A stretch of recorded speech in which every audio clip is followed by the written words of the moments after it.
വന്ന് ഈ പറയുന്ന കാര്യങ്ങൾക്ക് തീരുമാനമാക്കാതെ ഇവിടുന്ന് കൊണ്ടുപോകുന്നില്ല. രേഖാമൂലം ഇവർ പറയാൻ പോകുന്നത് എന്താണ്? ഡീകമ്പോസ്. എന്താ ഇത്? ഇതിനകത്ത് എന്താ പോകാനുള്ളേ? ഒന്നുമില്ല, പോകാൻ ഒന്നുമില്ല. എല്ലാം കഷ്ണം. നിങ്ങൾ കാണിച്ചു കൊടുക്ക്, ഇത് ജനം കാണട്ടെ. പിടിക്കാൻ പറ. സ്ട്രീറ്റ് ലൈറ്റ്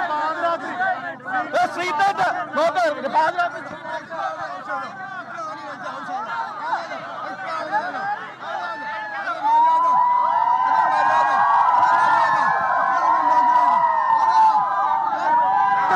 സംഭവം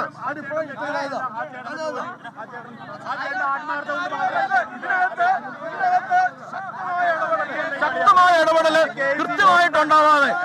ഒപ്പം ഒരു കാര്യം കൂടി, ഇതിനകത്ത് രാഷ്ട്രീയം ഇടപെടുന്നില്ല. ഇതിനകത്ത് രാഷ്ട്രീയമില്ല, മതമില്ല, ജാതിയില്ല. ജനം ഒരുമിച്ചാണ്. ഹിന്ദു എന്നോ ക്രിസ്ത്യാനി എന്നോ മുസ്ലിം എന്നോ വ്യത്യാസമില്ല. എല്ലാവരും ഉണ്ട് ഇവിടെ. ഇനി ഒരു ദുരവസ്ഥ ഇതുപോലെ ഈ നാട്ടിലുണ്ടാവാൻ പാടില്ല.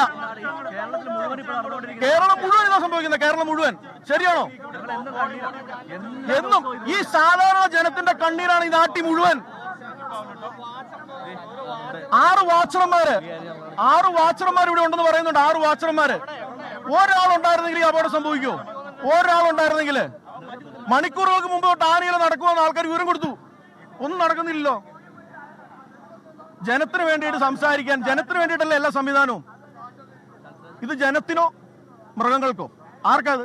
ഭരണാധികാരികൾ ആരും പൊതുവെ തിരിഞ്ഞു നോക്കില്ല എന്ന് അറിയാം ഈ സ്ഥലത്തേക്ക് ഒന്നും. ആ കാര്യത്തിൽ സാറേ എല്ലാരും വരും. ഇപ്പൊ എല്ലാരും വരും. നോക്കിക്കോ, ഇത് സംഭവിച്ചല്ലോ. ഒരു മനുഷ്യൻ കഷ്ണമായിട്ട് കിടക്കുവാണല്ലോ.